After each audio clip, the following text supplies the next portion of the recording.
there are just some traits in Wicks's game that are super desirable and really fits today's NFL well. Matt, there's just so much green on this guy's profile. This is a guy that Matt LaFleur compared to Devontae Adams like a few times as a route runner. Look at the release. There's your separation. Great route. Stutter and go. Gets by clean. That is unbelievable. Maybe the greatest catch I've ever seen. Let's talk about Dontayvion Wicks here from Green Bay. 15 games. He only started 6.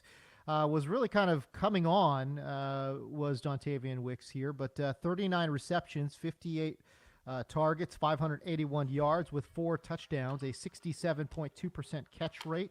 Pretty good. 14.9 yards per reception. That's really good.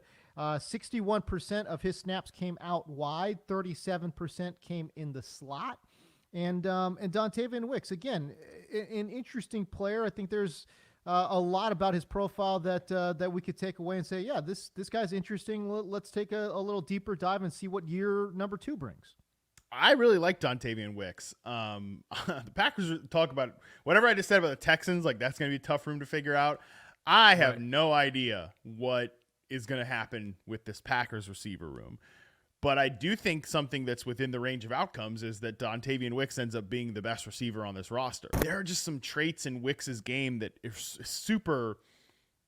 super desirable and really fits today's NFL well. Overall as a player, a guy that you see play all 3 different positions. 64.6% of his sampled snaps are outside. He is primarily an outside receiver, but he does some pre-snap motion stuff.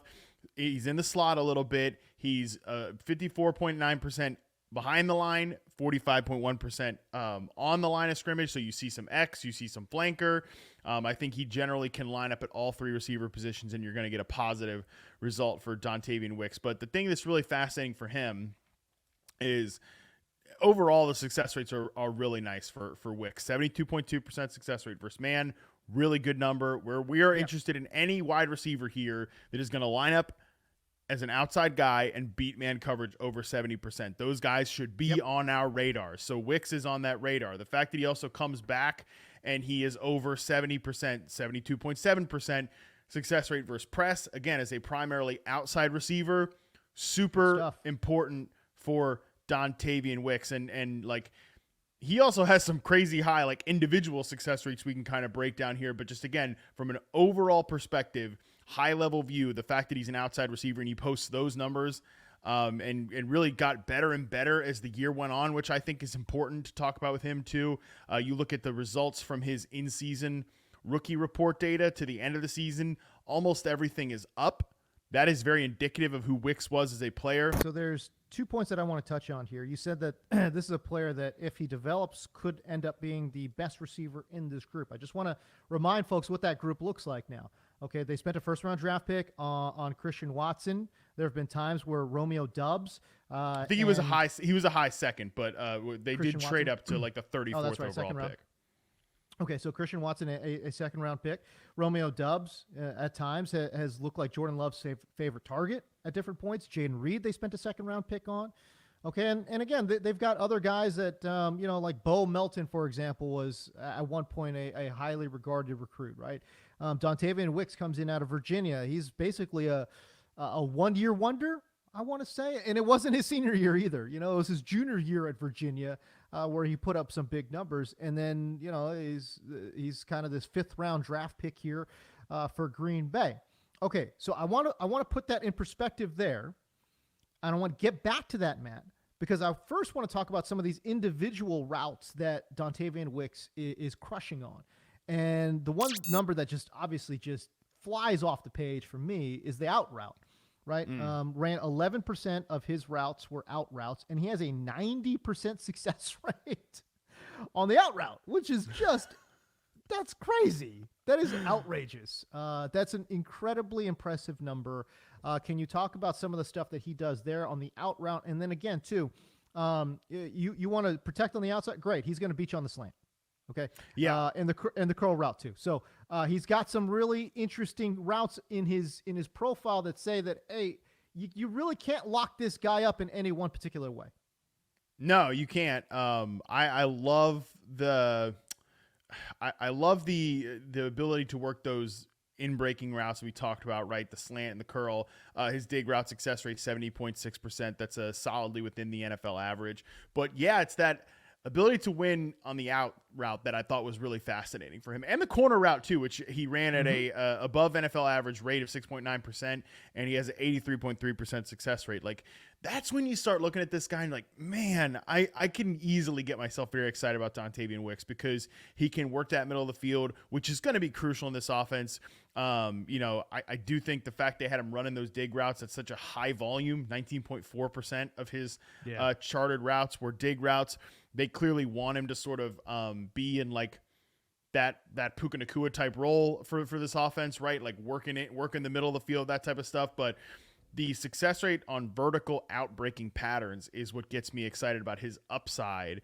I don't know if Dontayvion Wicks can be like a true number one receiver, but I do know that true number one receivers dominate both on vertical outbreaking routes and over the middle of the field. And we see Dontayvion Wicks like do that as a rookie. That's pretty intriguing. Overall, he's just like a crafty, strong, technically disciplined player. And again, the more he played, the better that got. But like, you see him, he's not the best deep route separator. His 9 routes actually definitely his worst route right now, 41.2% success rate, but he can still sell those vertical patterns and then snap back on the outside. I think he's got a very good sense of like working zone coverage out route plays, like bringing that defender in a little bit and then snapping it back outside. So I love that sort of like nuance and timing that he has in his routes. I think that's expressed both when you see him run over the middle of the field and these outbreaking patterns. I'm not going to lie.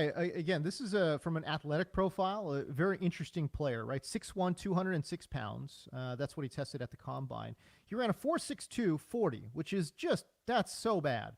But also had a 39-inch vertical, which is really, really good, especially given his size, his height and size there. So there's it's just such a mix there, and maybe that kind of sort of explains a little bit about why he's just not separating on just a straight up go route where he can't use that craftiness, right? He's got to use that 4.62 speed. That's not going to work in the NFL. But when he's got to break off at the stem of his route, he's got some bounce, and he's got a little twitchiness, and I think that's where that 39-inch vertical also kind of shows itself a little bit on tape as well. Now, the thing that's interesting is like Dontayvion Wicks versus Christian Watson.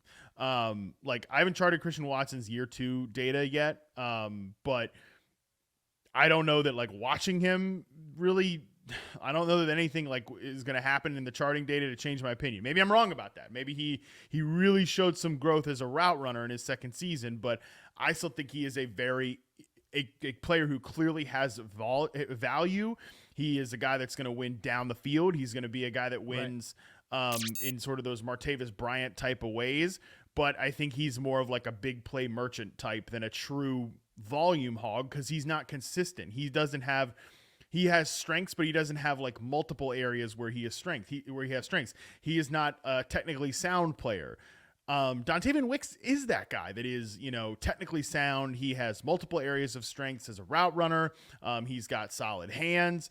We haven't even talked about it yet, but the fact that he has a 14.9 yards per reception, I believe it was, from his rookie season, that's because he can also make plays after the catch. He was in space on just 6.9% of his sampled routes, but he went down on first contact on 41.7% of those plays, broke multiple tackles on 25%. Like, he can do some stuff after the catch. So that's what's really fascinating with him, is he has these a multi-layer skill set. I think Jayden Reed, again, we'll talk about Jayden Reed, I'm sure, on a future episode. Like, he has a multi-layered skill set too, but he was kind of like a bit of a slot-only gadgety player as a rookie. I think he can do more than that. I think if I had to be like, let me put odds on who I think is going to be the best receiver on this roster, to me, it's still probably Jayden Reed, as I would say it should be the odds-on favorite. But I put Wicks up there pretty close just because I like his well-rounded skill set better than I do Romeo Doubs or Christian Watson, who are not bad players. Like I'm saying, they don't stink or anything, but they're guys that I think have a little bit more narrow application than a guy like Wicks might. I'm just trying to figure out if his numbers are this way. Like, he needs to be on the field a lot more for Green Bay, and maybe that comes at the price of you got to sit down Romeo Doubs. Maybe you got to sit down Christian Watson. That's a tough conversation to have, considering he's a second rounder. Does the team do it? I don't think they will. These teams they generally don't give up on players, that quickly, especially a guy who's been hurt. If he can stay healthy, it's going to be awfully tough to supplant Christian Watson as an outside X receiver. So I'm just trying to figure out a way, because some of these numbers, Matt, they look so good, man. And there's a reason to get excited about Dontayvion Wicks. It's just, man, how does this guy get on the field? I do think that, especially because they're having to see specialists about Christian Watson's hamstring, right? Because he can't stop tearing his hamstring or tweaking his hamstring, whatever. Yep. I do think there's a chance that a less is more type of approach with Christian Watson, just because of the injuries. Also, I think because of who he is as a player. Like I said, I think Christian Watson is a good player, but he's sort of in that volatile receiver bucket that we always talk about with those guys that you don't ever really want to be your number one, because you want them to throw them the ball 5 to 6 times a game, and every other game they're going to do something crazy with the ball when they get it 5 to 6 times. They're going to do some back-breaking type of things, but the guys that you want consistently moving the chains for you, guys that are going to get open in the intermediate area, that's really not Christian Watson's game, and that really is Dontayvion Wicks' game. And I think what's going to help this Packers offense go to the next level here is being more consistent, is having some more just reliable layup throws, working that intermediate middle of the field. That's going to be critical. And obviously we're not talking about fantasy here, but I think from a production standpoint, right, I will just say in early best ball drafts for fantasy, Jaden Reed, 63rd overall player, wide receiver 35. Christian Watson, wide receiver 44. Romeo Doubs, wide receiver 51. Dontayvion Wicks all the way down at 157th overall and 68th wide receiver off the board in early best ball drafts. I think that they all might be a little closer than that.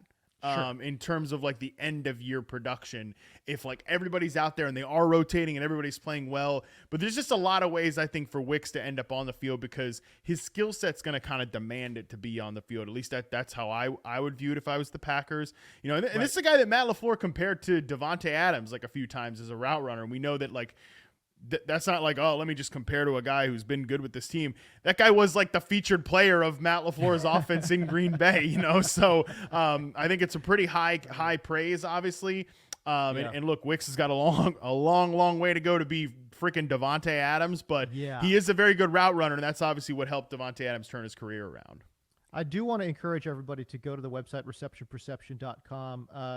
When you look at the charts and when you read the profile that Matt wrote, it's just so interesting. Certainly opened my eyes to this player. I know he had some flash plays and some splash plays last year, but I didn't realize that he was this consistently good. Matt, there's just so much green on this guy's profile. And again, the corner route, great. Out route, I know he didn't. Out route was amazing, was awesome. Didn't run a bunch of comeback routes, was great there. Curl route, great. Slant route, great. Post route, good. Dig route, good. He's winning everywhere except in on the 9 route, which is fine. I'm not saying it's not an important route, but if it's not your most important route for a player, I think that's totally fine. You know what I mean? Yeah, it's been funny I keep bringing up Nico Collins because I've been working on him right now. Through the 5 games, only 7.9% of his routes were a 9 route. And this is a guy that all he did was make big plays last year, and all he did was have these big shot catches, who almost had 1,300 yards, and he's barely running any 9 routes as an X receiver, pure outside X for the Texans. That's right. You don't have to be, if you have a smart coaching staff, you don't have to have that guy as your top outside receiver running a bunch of 9 routes actually. And then, again, the way that Tank Dell stretched the field was outside breaking routes and stuff like that for the Houston Texans. And this is these offenses are kind of cut from the same cloth, right? Because Bobby Slowick comes from San Francisco. Matt LaFleur obviously worked under Kyle Shanahan previously, worked under Sean McVay previously. It's all these guys are all stealing from each other. We all know that. So, by the way, Christian Watson, his best route is probably the 9 route. Is just running straight 100%. Down the field. So, I love the way that Wicks could potentially work himself into a role here. There's so much green on this chart. And there's just, he's right now in terms of guys that I know that like the sickos out there are talking about Dontayvion Wicks, but like a guy that could like kind of come out of nowhere and have like 100%. a breakout season, it probably is Dontayvion Wicks. Like, you know, people ask me all the time, you know, because of your famous quote, like, who's the next player that you have a weird affinity for that could break out? Like maybe Dontayvion Wicks is that like Nico Collins type. I actually think his progression in reception perception reminds me a little bit of Nico Collins very early in his career. You know, where he sort of popped in the in-season rookie report and like nobody's really talking about him. And then you see him develop throughout that rookie season. Obviously, like the environment just wasn't there. Nico was there. His skill set was ready to break out in year 2, but the environment wasn't there. The environment's from a target crowded situation, yeah, that's tough. But like from an environment ecosystem standpoint, it's definitely there for Dontayvion Wicks to break out in year 2. It's just gonna, like you said, it is gonna be tough to like have. How can you project him for 120 targets? You can't, and I don't even think you could really do it with anybody on this offense.